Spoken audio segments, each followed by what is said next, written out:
меомадаги моҳи шарифи рамазон ҳаматон муборак.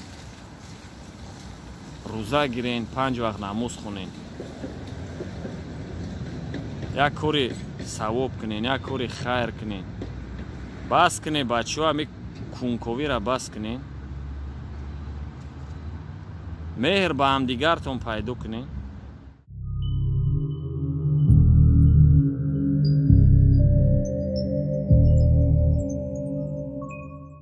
салом алайкум ба тамоми обуначиҳои ҳами канал ва шахсан ба тамоми мардуми Тоҷикистон, тоҷикзабон, ҳама каса созен. кадоми маро тамошо кардесаед ҳами канали ҷавлон. дер боз дар канал видео набуд аз сабабе ки изолятсия дар имрӯзти гап тамоми дунё қариб хутон хабардорем ки чӣ гап хабарай. бисёриҳо қариб вақтшон ҳоз дар хона гузарондастиянд, лек бениҳоят азобай бародаро, азобай бечораи тоҷико бисёриш қариб дар ҳами ғарибӣ суми патент надоранд ки споранд, даромад нест. ва шахсан ҳами видеоро имрӯз хостум бахшида ба тамоми мардуми Тоҷикистон,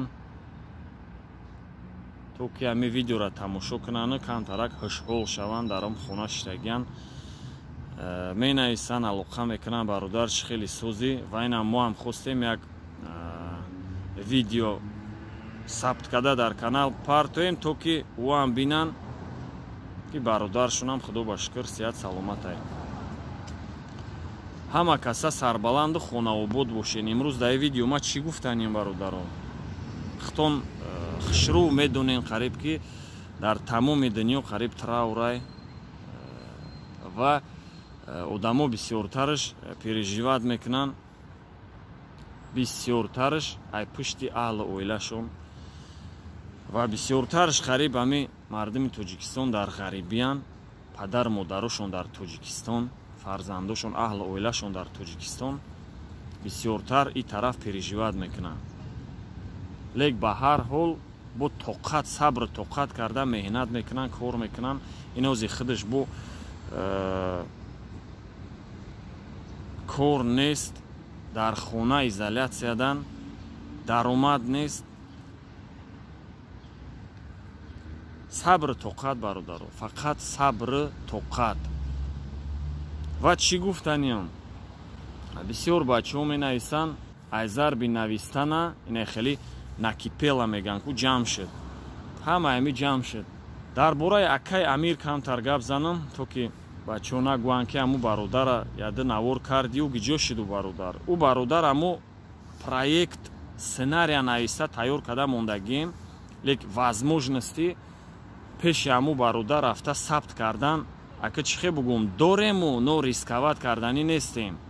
гуфтестем ку ози дар тамоми дунё чӣ гап хабарай. ай пушти як навор намехоҳем ки проблемай калон шавад. иншоалло худо хоҳад ҳамаш вақт соати худаш кардем. ва ин ҳами пеши площадкаи дом обромадем, гуфтем як навор кунем, дар канал партоем, то ки шумо бинем. лек бо ҳастанд одамое ки переживат намекунанд, тамоман переживат намекунанд, фикрам надоранд, намегӯянд ки ҳами мардум бечоро дар азобай. ози дар тамоми дунё мардум дар чӣ ҳолай? фикрира намекунанд. все равно бо ҳаму кунковӣ, бо ҳаму машинникӣ, бо ҳаму гапу чапи худшон, ман боз мегӯям, ягон каса мо халал нарасондем, расонданиам нестем ва суми каса хӯрданиам нестем. фаҳмидестем? кадоме гапо ма хушрӯ агар фаҳмидеста боша, ӯ чотка хит кард уже ма чӣ хостам бугум ва чӣ хостам бирасонам. лек бо ҳастанд одамо истифода ай дин мебаранд барои просмотр, истифода ай ёр рафиқ мебаранд барои просмотр, кунковӣ мекунанд барои просмотр. توبه کردم خدا. لیک یا خیلیش نمیفهمه. باور کنه یا خیلیش گنده نمیفهمه.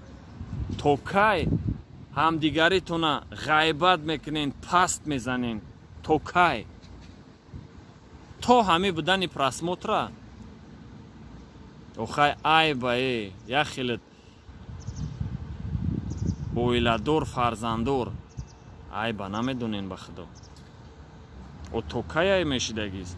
бовар кунен ами тамоми подписчико ку, тамоми подписчико уже безор шидагиан айнан блогеро. ютуб медуран тамошо мекунан, бо ҳамо ответ, бо ҳамо ғайбат, бо ҳамо кунковӣ, бо ҳамо хайп барои просмотр. заголовкои дуруғ, значокои беспантови. уже бовар кунен ягон тематикаи соз партоен ку аваё уже даромада тамошо намекунан. ай сабабе ки уже медонан ами видеои беспантови мепартоен тамом. ай бас будаги сохи дай моҳи шарифи рамазон чо мекунӣ охи ами лишни гап мекуве, лишни гап. бас будаги сохи ам то кая ам чанд солайда ами ютуб фақат гап мезанем, гап мезанем. бас кунене мардако, бас кунен, бас будаги сохи. ай ба намедонен я пешравӣ намекунен охи. я зиндагитона пеш барем. ба ин воситаи ютуб зиндагита пеш мебарӣ. ошуд шава. лек казда кордор нашав охи, чӣ кор дорӣ ша? чо мекунӣ куни як каса мекувӣ? чо мекунӣ зиндаги як казда кордор мешай? чо мекунӣ? то рӯзе ки нам хеле видеои бемаънӣ мепартоен ку ҳамуқа ютуби мо ҷазир шидан мегира, ҳамуқа дар замин задан мегирау пеш намерава. бовар кунед. ухай мардум дар хона аёзия мефораш бидроя як чизи хеле соз тамошо куна. лек медонен ай мардум ози бисёриш асабия медроя паступка як хелта тамошо мекуна ку бовар кунем хеле пружинои сарш мепара.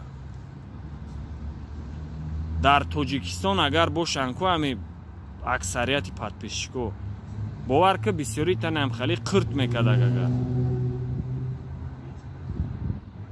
лек дар кор нестай охи ами меша ку ами соз хушрӯ видео карда каналта пеш барӣ мешава ку.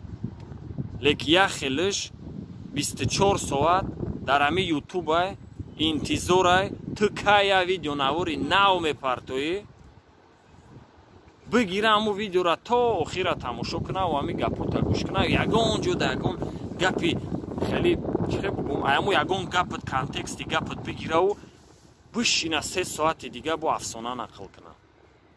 о чӣ кор дорӣ дар зиндагии кас? чӣ кор дорӣ? наметони як контенти нормални сёмка кунӣ ки хеле бидуран биган ки оҳ ин ай братанда гап набудай. наметонӣ. барое ки ақл нест. ақл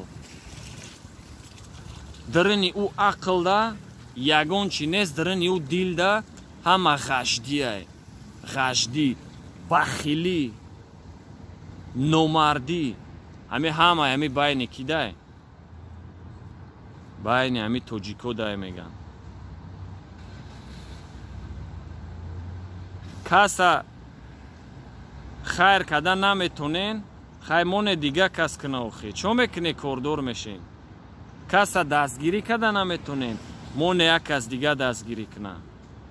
видеонавори хуб кардан наметонен, монен як кас дига видеонавори хуб куна. меомадагӣ моҳи шарифи рамазон ҳаматона муборак. рӯза гирен, 5 вақт намоз хунен. як кори савоб кунен, як кори хайр кунен. бас кунен бачаҳо ами кунковира бас кунен. меҳр ба ҳамдигартон пайдо кунен.